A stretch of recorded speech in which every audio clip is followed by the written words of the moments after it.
that Red Bull engine packed in for Max. Nam, I know you've had a lot to say about the Red Bull powertrains, Honda rebranded, energy drinks company. Take me through this engine. What's going on there? Because it wasn't doing anything like this last year. So what's going on in 2022? I know there's going to be someone who's more technical on Twitter or on who's listening to this pod, and is going to probably say it's basically the same. They still got the same people. But you have to question. You have to question why Honda decided that they didn't want to continue with the development of the engine with Red Bull, and for Red Bull to go on their own to develop a title-winning engine. Like it's yes, probably yeah. Honda services it. Honda helps to develop it. Cool, whatever. But I've always said there is no way this engine is going to be good or sufficient enough to win the title this season. And I said it last season, simply because of the fact of how they were pushing for that title. Now, like, it didn't make any sense. Yeah, okay, cool. If Red Bull was always in the running for last season, right? They had a quick car, they looked comfortable, it looked very balanced, the engine was phenomenal. They had a race director on their side. We'll get to that. But in terms of their package, it was good, right? But their tactics, in terms of like the way they went racing, Max Verstappen's over aggression, Christian Horner's words, some of the language he's used, the kind of like indirect racism after the British Grand Prix, like all these things was in order for them to win a championship and to win it and to kind of sway opinion and sway kind of like thought within the marshals and race directors, which led to Abu Dhabi, right? Yep. So like once you start acting this way, to me in Formula One, and it happens in Formula One a lot, I see that you don't have faith for next season because there will always be next season, right? With a new reg change and all that stuff. Plus, Honda's not there. Honda, who's an established engine supplier, has decided they don't want to continue to make your engines, right? Or don't even want to put their name on the engine, right? If it's the same one, they don't want to put their name on it. So you have to go on your own to build an engine, a team that has never built an engine. And you expect me to go, oh yeah, cool, that's gonna fantastically. Yeah, it'll be quick because Red Bull will build a package, but it will blow up. And it's blown up twice. So nobody can tell me, nobody can tell me that engine is good if 2 of the 3 races it's blown up. Yeah, so you made a good point there, and let's just apply a bit of context to Verstappen's DNF. It's the second DNF for Verstappen in 3 races, and at the time of the race, I think it was around lap 39. He was about 7 seconds behind Leclerc, and he just pumped in a purple lap, so a fastest lap. He just pumped in the fastest lap, and then all of a sudden the engine packs up. So, Chris, I want to get your take on the Red Bull powertrain engine as well. Do you reckon it was do you reckon the reason why it blown up? So they haven't actually, released the information as to why, the engine packed in. But they did. Okay, so what was the reason? Yeah, it's a fuel leak. A fuel leak. Oh wow! Yeah. So wasn't that similar to what was in? Isn't that the same thing that happened before? No, they had a fuel pump issue, like a issue with the FIA piece in Bahrain. But in this one, it's just a complete fuel leak. Like, I'm saying, the streets are saying that what do you call it? That Honda left them the manual in Japanese, and none of the Red Bull guys can read it. Like, they don't know what they're doing. I think that has to be the pod title. I'm not even joking. It should be just written in Japanese and let everyone. Rob, they should have got Yuki to translate it for them. They should have got Yuki down at Red Bull to translate it for them, help them out a bit. If that was the case. But no, Chris, in all seriousness, do you reckon that this fuel leak, instead of a fuel pump issue. Do you reckon this fuel leak was caused by Max, pushing just a little bit too hard, or do you reckon it was just going to pack in anyway? I reckon it was just gonna pack in anyway. If that's a kind of thing that if it goes wrong like that, it was bound to go wrong. There was no like warnings. So normally when things go wrong, there's a bit of a warning so you can tell and just go, yeah, we're doing too much. Here it just broke instantly. Like this is those McLaren Honda type beat, So things are just breaking for breaking's sake. Yeah. I mean, if you're a Red Bull fan, it's not looking too good for you. And if you're a Max Verstappen fan, like I said before, like I said before, in regards to like I'm even starting to question the first issue that they had in Bahrain, because a fuel leak happened in this race, and then the fuel pump issue. It's all related to the same thing, bro. Yeah, because even after Bahrain, they didn't 100% say that the issue is resolved, and they cannot 100% conclusively rule out it happening again. I reckon it's all related to the same fucking part.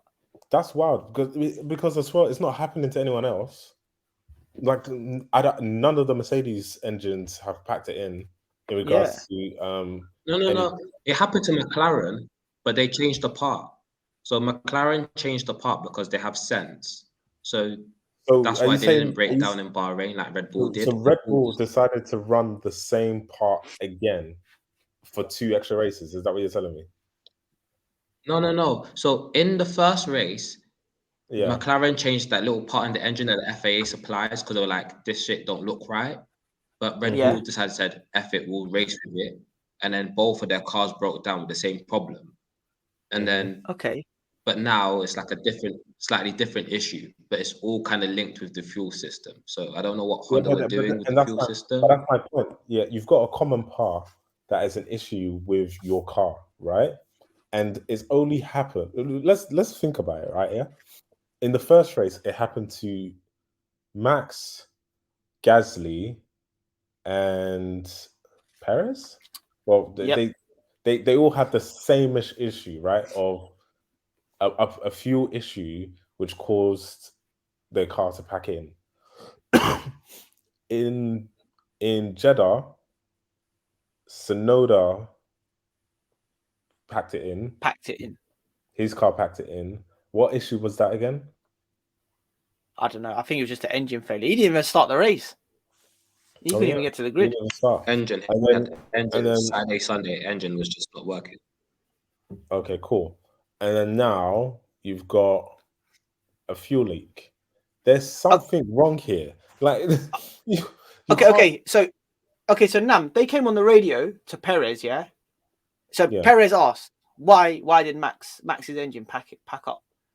And they said to him, listen, it's nothing wrong with your car, or you don't need to worry about anything on your car. So, like, it just makes you wonder, like, are they saying that just to sort of keep him focused in the race?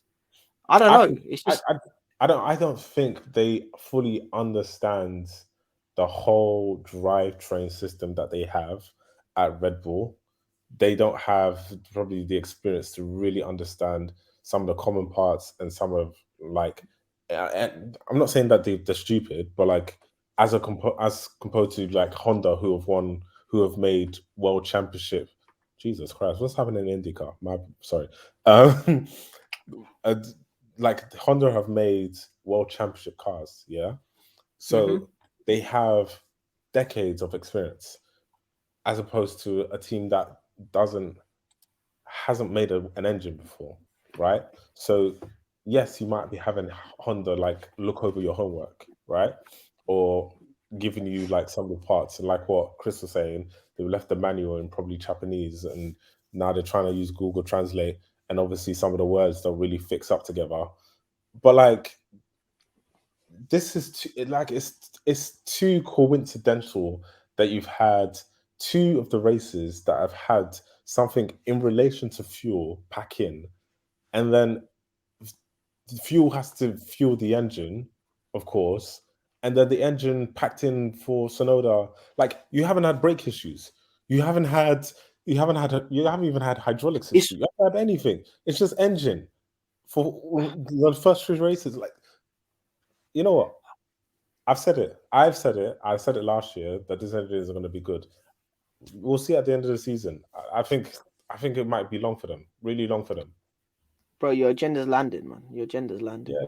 And anyway, for Red Bull, Christian Horner, anyone listening to this, long may it continue. Let's move swiftly on to Mercedes. Decent weekend for them, really. Picking up the pieces. That's the way I'd describe it. Obviously, Max Verstappen crashing out. Hamilton, quick off the line at the start, man. He jumped up to P3. And then obviously the whole safety car, incident. Well, not the safety car incident. Safety car being called out, allowing George Russell to pit. Eventually ending up P3. Let's speak on George Russell, Chris. How would you rate his weekend? It was a solid, let's say, 7. It was like he was where he needed to be. In qualifying, he was the 10th off Lewis. That's good. In the race, he was right behind Lewis, like less than 2 seconds off before the pit stops and the safety cars. And then once the pit stop safety car were done, the pace with Lewis was comparable. Obviously, Lewis is a bit faster. This is Lewis Hamilton we're talking about. But it wasn't to the point where he was disgracing himself and he was like 10 seconds off and causing all sorts of trouble. And it's like, it shows that if the car is good and they're fighting at the front, he will be like there. And that's the most important thing. It's like last year, Lewis was fighting by himself. This year, you see that the Merc cars are close together, and that's important for the championship, especially now that Leclerc has a big head start. You're going to need both cars taking points away from him. So George being close, making the most of his opportunities is key. So I'm happy. I'm happy. We got a podium, and he's now second in the championship somehow. So we're good. We're good here at Russell Hive. Stocks are on the way up.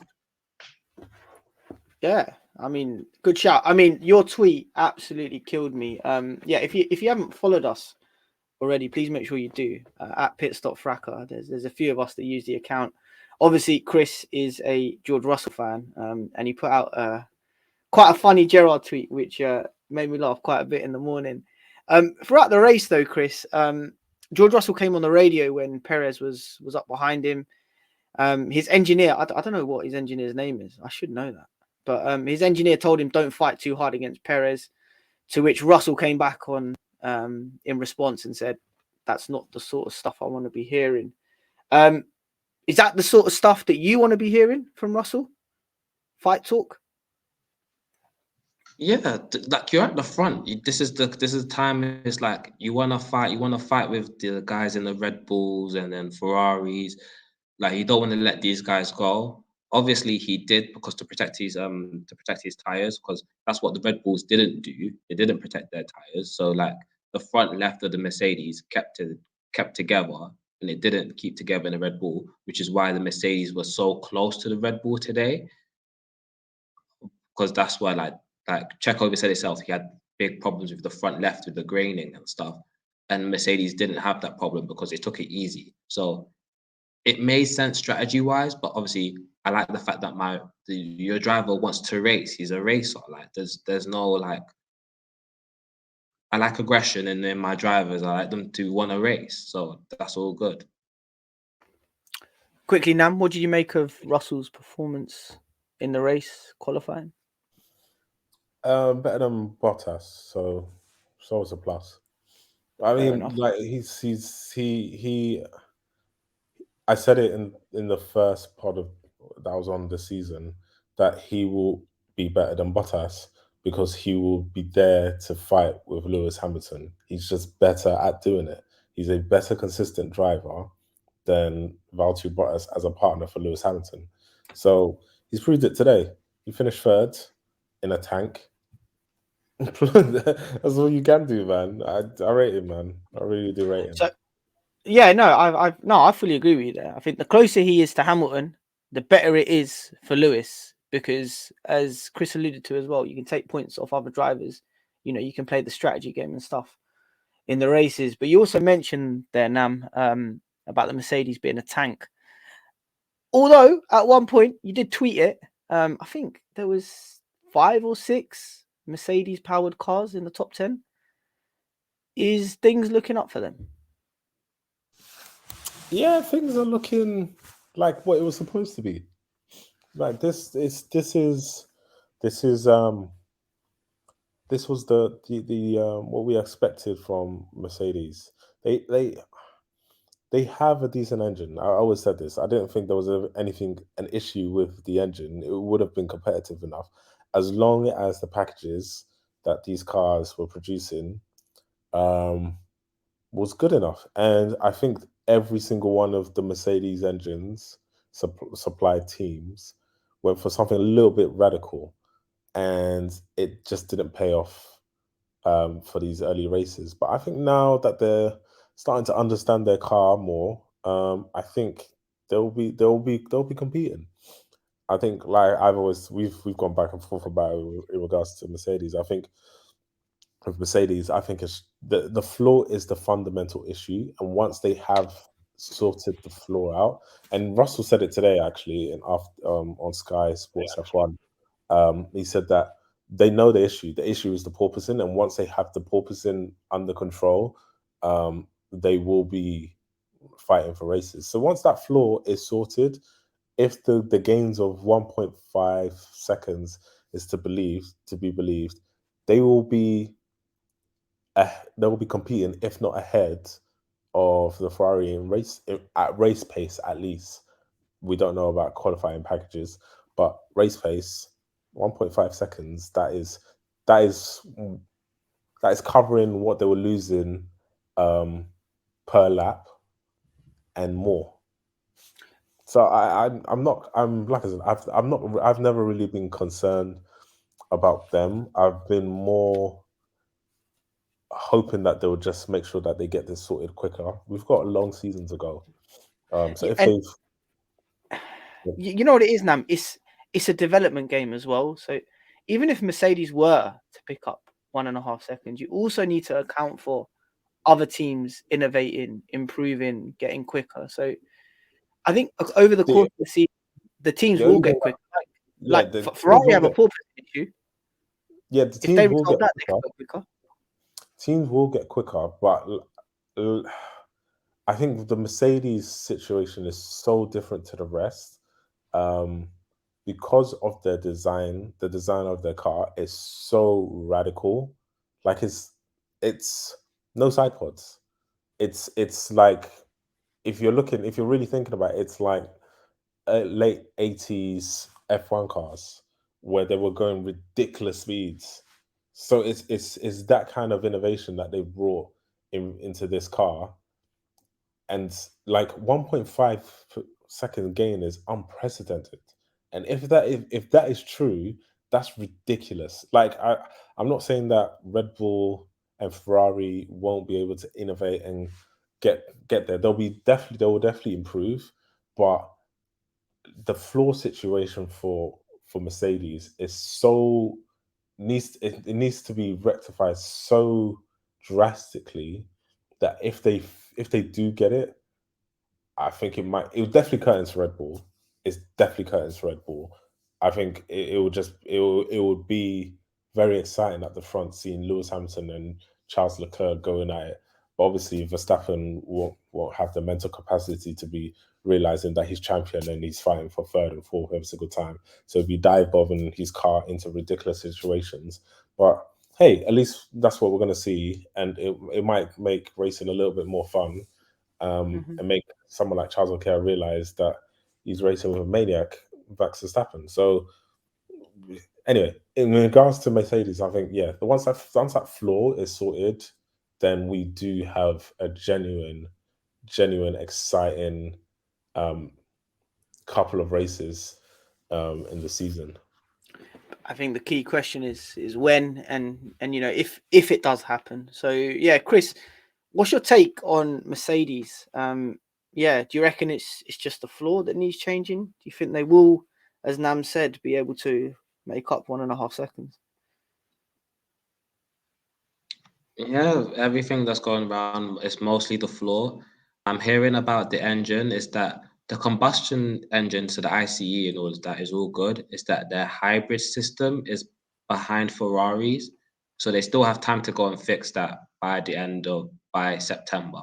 So they still have time to sort out the battery power, and that's where they're lagging behind with their engine. But yeah, I appreciate it's up to the mechanics to go and fix the car. Like you have your drivers are sturdy, get the car fixed and do it as quick as you can.